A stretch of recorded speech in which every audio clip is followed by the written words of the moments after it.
Alors bonsoir à tous, j'espère que vous portez bien. Pour ma part, ça va plutôt pas mal comme j'ai l'habitude de le dire.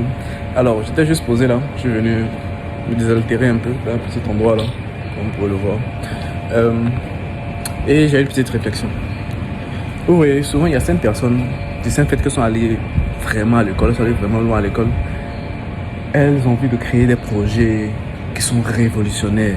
C'est-à-dire, par exemple, innover au niveau de la tech, innover au niveau de peut-être de l'agriculture, innover au niveau de tout et n'importe quoi.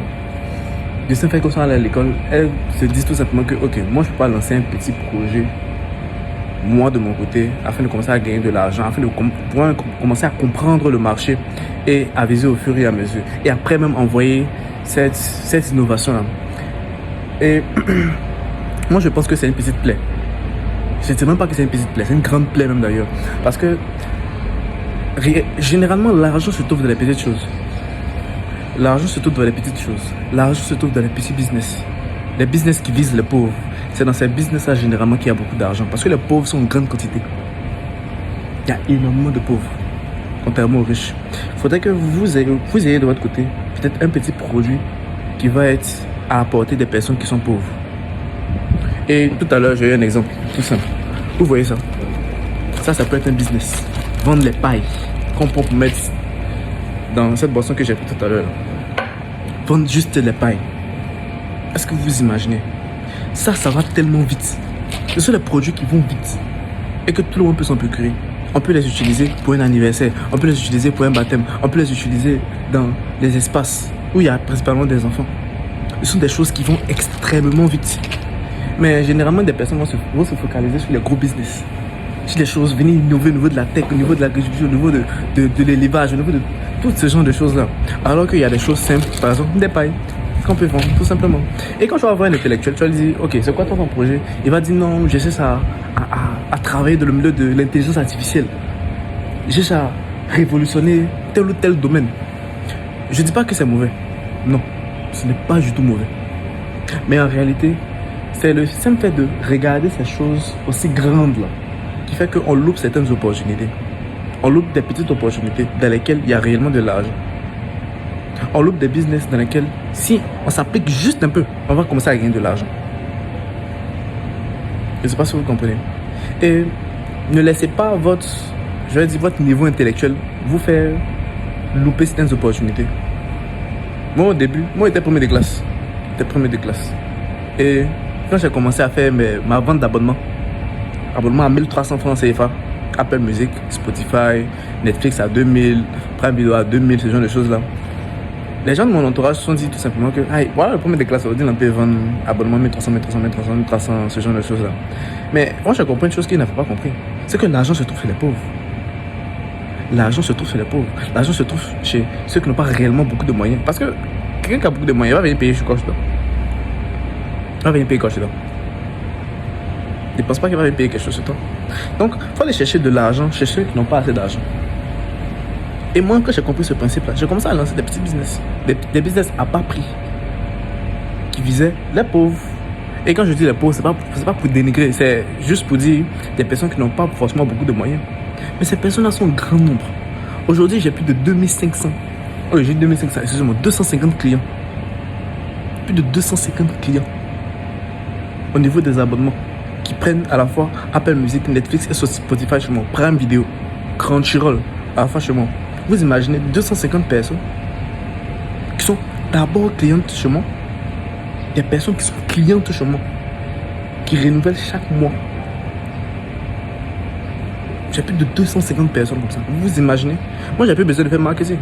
C'est que même si demain je vais me lancer dans un nouveau projet, j'ai déjà une base de données qui est là. J'ai déjà une base de données de plusieurs clients qui est là. Et j'ai une base de données de plus de 500 personnes depuis que j'ai créé mon activité. Vous imaginez demain ces personnes-là, elles ne vont pas rester statiques, elles ne vont pas rester pauvres. Forcément, les situations vont évoluer. Et demain, si je lance mon business, je lance un autre projet qui a une plus grande envergure, vous pensez que je ne vais pas dénicher des clients parmi ces personnes-là qui vont évoluer, qui vont peut-être avoir certains postes de responsabilité demain. Parce qu'on ne sait jamais, on ne connaît pas leur ambition, on ne connaît pas leur contact, on ne connaît pas, leur avantage qu'ils ont dans leur vie. On ne connaît pas leur avenir même d'ailleurs. On ne connaît pas tout ça. Et comme je disais, il y a certaines personnes qui négligent ce genre de choses-là. Vous cherchez directement à attaquer les personnes qui ont déjà beaucoup d'argent, les personnes qui ont déjà assez de moyens. C'est pas la bonne stratégie. En tout cas, selon mon expérience, moi je trouve pas que c'est la bonne stratégie. L'une des premières stratégies, c'est-à-dire que toi tu commences quelque chose, cherche d'abord à viser les personnes, à faire des produits qui sont simples. Parce que même les produits qui sont simples, vous avez peut-être l'impression que ouais, tout le monde fait ça, donc ça marche. Ça marche. Mais souvent, il faut pouvoir rentrer dans le réseau. Parce que je vais vous dire une chose, pour pouvoir vendre ça, il faudrait que vous rentrez dans un réseau. Et c'est à ce moment-là que vous allez comprendre que même pour les petits business, les business de paille, comme vous mettez dans bouteille, afin de pouvoir vendre, il y a tout un processus à cela. Il y a tout un réseau dans lequel tu dois entrer. Et vous, à votre niveau, c'est aller faire des gros business pour pouvoir révolutionner la tech. Vous pensez que il n'y a pas eu de personnes qui ont voulu faire ça avant vous? Si jusqu'à présent, vous n'avez pas encore fait, c'est parce qu'il y a certaines conditions. Peut-être le marché n'est pas encore, je vais dire, il n'est pas assez mature. Vous pouvez utiliser ce genre de choses. Combien de personnes connaissent réellement l'intelligence artificielle? Combien de personnes utilisent ça au quotidien? Combien de personnes vont vraiment comprendre même ce que vous êtes en train de faire? Et moi, c'est à travers les 5 ans que j'ai eu à plus ou moins entreprendre dans notre marché africain ici que j'ai commencé à me rendre compte que, ok, quand tu veux te lancer généralement, commence par des petits business, par des petits produits qui vont rapidement avant d'entamer des produits qui sont beaucoup plus complexes, des services qui sont beaucoup plus complexes. Donc comme une petite chaîne aussi que tu peux vendre, tout simplement. Parce que c'est dans ces petites choses-là qu'il y a l'argent. C'est pas dans les grandes choses. C'est dans ces petites choses qu'il y a de l'argent. C'est réellement ça, le point. Donc, ne laissez pas votre niveau intellectuel, c'est-à-dire quand vous êtes allé à l'école, vous êtes loin à l'école, vous gonflez la tête, vous faites avoir une grosse tête et ne pas remarquer les petits projets, les petits business que vous pouvez lancer au quotidien. Parce que si demain, moi, malgré le fait que je suis allé un peu loin à l'école, j'ai envie de lancer ça, je vais lancer ça. Parce que je comprends le marché. Parce que je connais comment est-ce que les clients se comportent, généralement de notre entourage. Parce que j'ai pas laissé mon niveau intellectuel, parce que, mine de rien, je suis un peu intelligent quand même. Pas quand c'est un peu intelligent quand même. Mais, honnêtement, j'ai pas laissé ça venir m'aveugler.